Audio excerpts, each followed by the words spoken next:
Good evening and welcome to Arizona Horizon. I'm Ted Simons. Big tech data centers are a booming business in the state, but there's growing concern over how much water and energy use these centers require and how that usage could result in higher utility rates. To learn more, we welcome Joanna Allhands, who covers Arizona water issues for the Arizona Republic. Good to see you. Thanks for joining us. Thank you. Okay, what is a data center? Let's start with that. It's a giant box, basically. It's a place where a lot of servers, computers are held that basically are doing all of the processing power for everything that's in the cloud. Anything that we put up, all of our pictures of cats, all of our Zoom meetings that we have, and then of course all of the AI and all of that stuff has to be powered by giant computers, and a lot of them are clustered in these data centers. And I would imagine because of AI, this is a booming business, not just in Arizona, but around the country. Yes, and there's a lot of people who are actually talking about, is there a bust? Is this something that we've overthought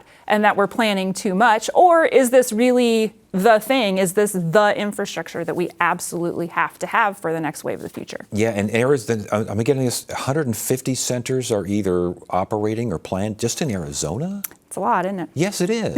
How big are these? I mean, are these shopping mall sized? Are they Lowe's size? I mean, how big? It depends. There was a project in Tucson called Project Blue, which was proposed but really got rejected. Now the certainty of that is we don't quite know yet. But that was actually going to be bigger than some of the ones that have materialized here in the Phoenix metro area. But even still, they're large, giant warehouse type buildings. And as far as Arizona sprouting these things at an amazing clip here, why? Why Arizona? What's going on here? Well, part of it is, we live in a desert, so there's not a whole lot of hurricanes that come through and that sort of thing. There are clients here. We've got things like TSMC that are building, so there is a need for that kind of infrastructure. But also, really, it's just we've also got a lot of land and a lot of power and believe it or not, water that can go for them. So. I would imagine existing fiber, like fiber infrastructure, fiber, all this kind of business, that has to play a part, doesn't it? Yeah.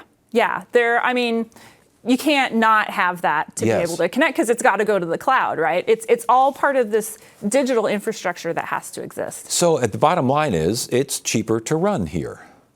I don't know about that. You don't think so, huh? I don't know. Would it have to be? They wouldn't come here if it wasn't all that cheap, right? Obviously, we fill a need, right? We are not the top state in terms of data centers. Actually, places like Virginia have a gajillion data centers. So it's not just that it's Arizona that is attracting these, but we are in the higher echelon of states. So what are the energy demands of these things?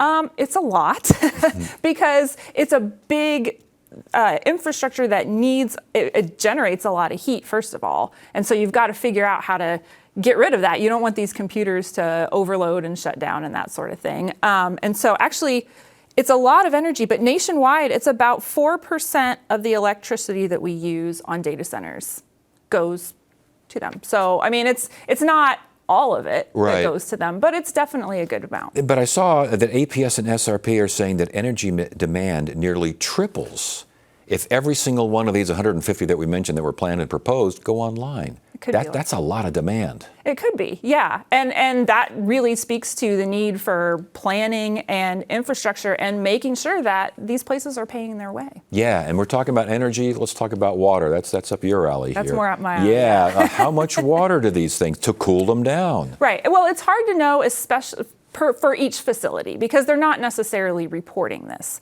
But at least the estimates are that this year, about 3,000 acre feet goes to data centers. And so that's about enough water for 10,000 homes.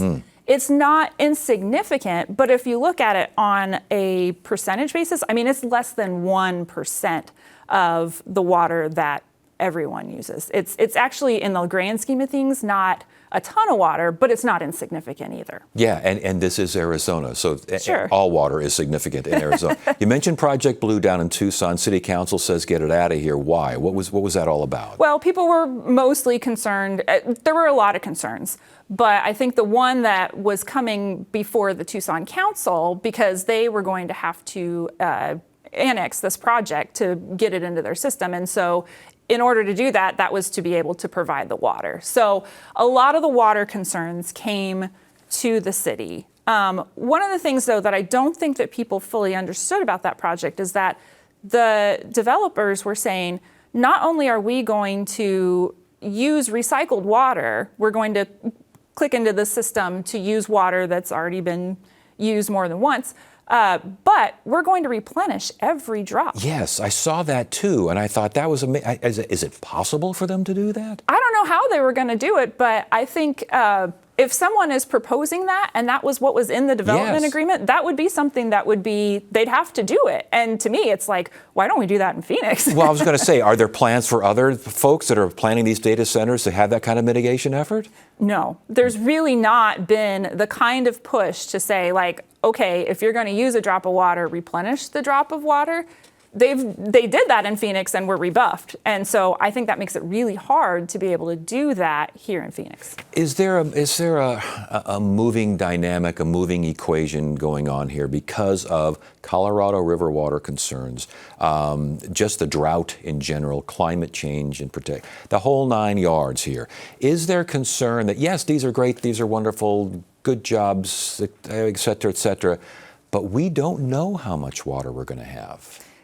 That's definitely the fear that's driving a lot. And I think, when you have things that are replenishing water and that sort of thing, that's where we need to get to. Yes. But ultimately, the decision here is one of priorities. What are the things that we feel are the most important? Because we're going to have a pot, and whether it's growing or shrinking, it's pretty much shrinking. That pot, we only have so much water in it. We're going to have to decide what goes to that and how do those priorities meet for what we want to do as a state. And that brings up something else. As you were speaking, I just thought of this because you've covered Colorado River water and this situation that we got to find something by the end of 2026. And the federal government, we've done so many stories on this. But does the fact that we are such a leading state for such a water-intensive operation and industry, does that impact the talks around the new water compact? It could. I think right now, especially with everything on the Colorado River, we just don't know.